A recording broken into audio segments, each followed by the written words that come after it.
yavuze ngo iki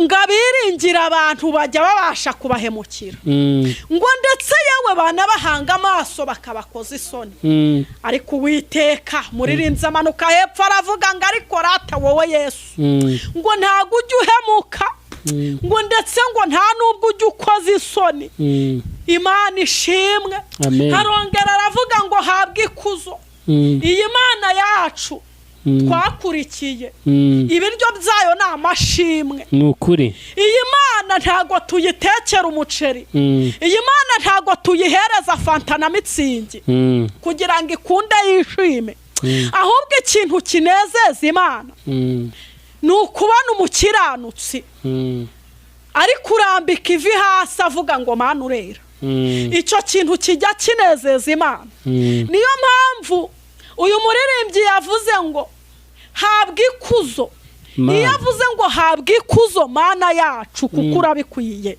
hari iyi Mana ibiri kwishima kuko abari kuyizamurira icyubahiro hanyuma rero umuririmbyi yaravuze ngo tujya twiringira abantu bakaduhemukira hari abantu benshi wagiye wiringira baraguhemukira ndetse nanjye hari abo niringiye n'undi hari abo yiringiye baramuhemukira ibyo wari umwitezeho si byo wamubonyeho ahubwo wamubonyeho ibihabanye n'ibyo wamushakagaho ariko iyi Mana twakurikiye ntabwo igihemuka ijambo ritubwiye ngo iki ngo abiringiye Uwiteka ngo bameze nk'umusozi wa Siyoni ngo utajya ubasha kunyeganyezwa ngo ahubwo uhora uhamye iteka ryose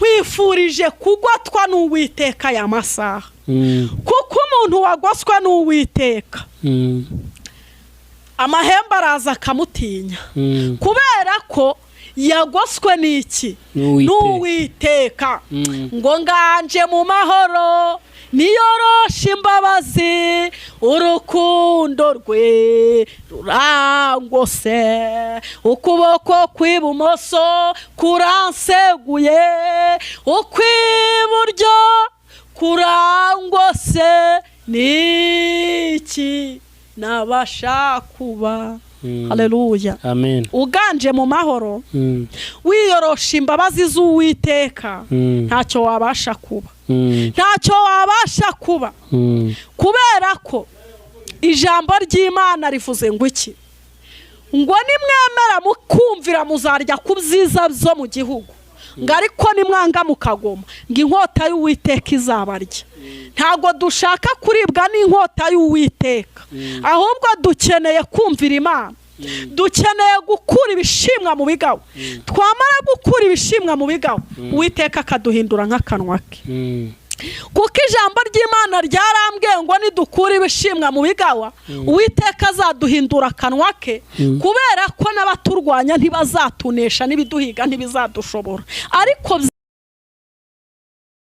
Yes, reka nongere kubaha ikaze mwese abakurikiye Shenge TV. Imbere ya kamera rero turi kumwe n'umutumirwa, umubyeyi rwose umeze neza, wambaye neza, ugaragaraho amavuta y'Imana. Turakwakiriye.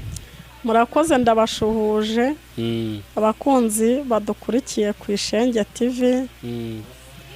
Ndakeka ari nk'ubwa mbere mu mbonye cyangwa se ni n'ubwa kabiri simbizi ariko reka mbibwire amazina nitwa Ihogoza Marie Rose ndi umubyeyi mfite abana nkunda Imana n'abantu bayo hanyuma rero ibindi Imana niduhana umugisha reka twubahe Imana tugire gute dusenge yego turagize Imana ubutumwa tugiye gutambutsa Mana mu izina rya Yesu uri intwari mu ntambara ukuri uri umukozi w'umuhanga uri Uwiteka urera urakiranuka uri isambu itarumba uri ibyiringiro byacu uri Imana y'amasezerano umungeri utaragirira ibihembo urihagije Kristo wambaye icyubahiro no gukomera izina ryawe niryubaho icyubahiro n'ikibi cyawe ndaje Yesu ndagushimye ko abanye nanjye nkagera handi muzima nabona sanze n'amahoro mamara kuko uri umunyembaraga mu izina rya Yesu sengera ubutumwa bugiye gutambuka, ndasenze kugira ngo ntirice mu gutwi kumwe iri jambo ngo rihinguke mu kundi, ahubwo buri wese Mana iri jambo rimubera inkomezi mu izina rya Yesu. Mpamagaye imbaraga z'Imana, Mwuka wera w'Imana ganza ategeke ku buzima bwanjye, ntihabeho kwihimbaza, singabanye cyangwa ngo nongere, ahubwo ume kuvuga mbwirijwe nawe, nkoze ikara ryaka ku munwa, tindane nanjye unshyigikire, nkoresha iby'imbaraga n'ubutwari mu gihe gisa n'iki, mu izina rya Yesu. Nguhaye kaze na karibu, womeje ni satani n'imigambi ye mibi katika jina la Yesu. Mfunze amarembo y'ikuzimu mu izina rya Yesu, burijemo imigambi ya satani, nirukanye kirogoya waza kwivanga mu byawe mu izina rya Yesu. Nyemerera aya masaha Mana ushyigikire mu izina rya Yesu, nkoresha iby'ubutwari. Urakoze kubyumvishije, ni mu izina ryawe ryera Yesu, urakoze. Amen. Ubwo umwami Yesu arusha abandi bose kudukunda, ati yemwe ndaje nimukomere ko ndi hamwe namwe, nindo wabashobora. Haleluya. Imana ishimwe bene data nshuti z'umusaraba mudukurikiye. Muririmbyi avuze ngo iki? Ngo Yesu arusha abantu bose kudukunda. Nta wundi muntu udukunda uretse Yesu, kuko umuntu ashobora kugukunda mugenzi wawe ejo mugapfa akantu gatoya akaguhinduka, ariko icyo nkundira uyu mugabo Yesu, uyu mugabo Kristo ntago ajya ahinduka, ni umufasha utajya ubura kuboneka mu byago no mu makuba. Tujya tumuhungiraho, tujya tumutabaza akadutabara. Imana ishimwe. Bene data nshuti z'umusaraba, tugiye gusoma ku ijambo riboneka hehe? Riboneka muri Zaburi y'125. Twongere dusome kuri Zaburi y'123. Imana ishimwe. Zaburi y'125 ku murongo waho wa mbere, dusome mu izina rya Yesu. Handitswe ngo iki?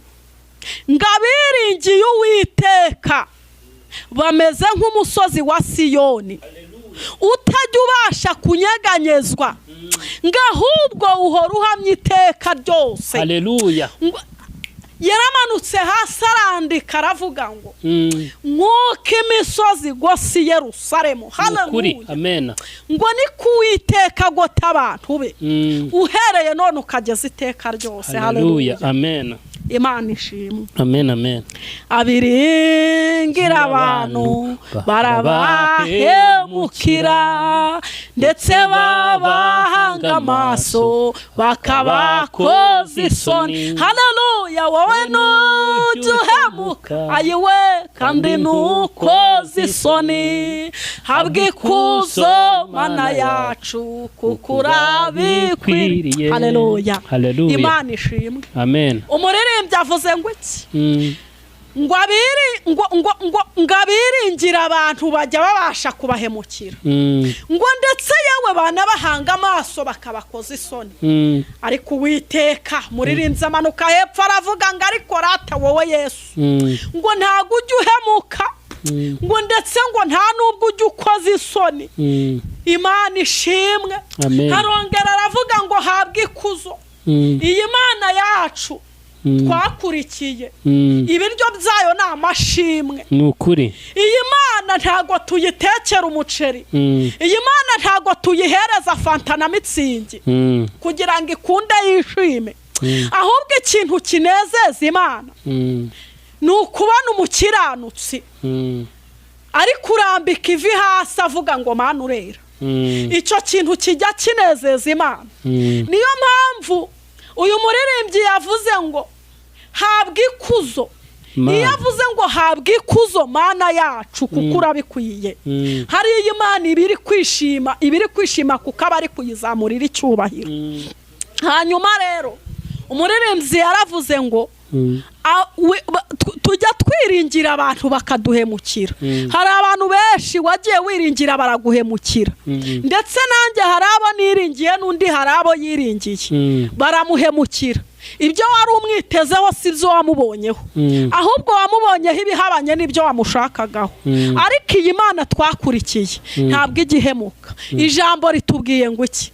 Ngo abiringiye Uwiteka ngo bameze nk'umusozi wa Siyoni, ngo utajya ubasha kunyeganyezwa, ngo ahubwo uhora uhamye iteka ryose. Nkwifurije kugotwa n'Uwiteka aya masaha, kuko umuntu wagoswe n'Uwiteka amahembe araza akamutinya, kubera ko yagoswe n'iki? N'Uwiteka. Ngo nganje mu mahoro niyoroshe imbabazi, urukundo rwe rurangose, ukuboko kw'ibumoso kuranseguye, ukw'iburyo kurangose. Niki nabasha kuba? Haleluya, amen. Uganje mu mahoro wiyorosha imbabazi z'Uwiteka, ntacyo wabasha kuba, ntacyo wabasha kuba, kubera ko ijambo ry'Imana rivuze ngo iki? Ngo nimwemera mukumvira muzarya ku byiza byo mu gihugu, ngo ariko nimwanga mukagoma, ngo inkota y'Uwiteka izabarya. Ntago dushaka kuribwa n'inkota y'Uwiteka, ahubwo dukeneye kumvira Imana, dukeneye gukura ibishimwa mu bigawa. Twamara gukura ibishimwa mu bigawa, Uwiteka akaduhindura nk'akanwa ke.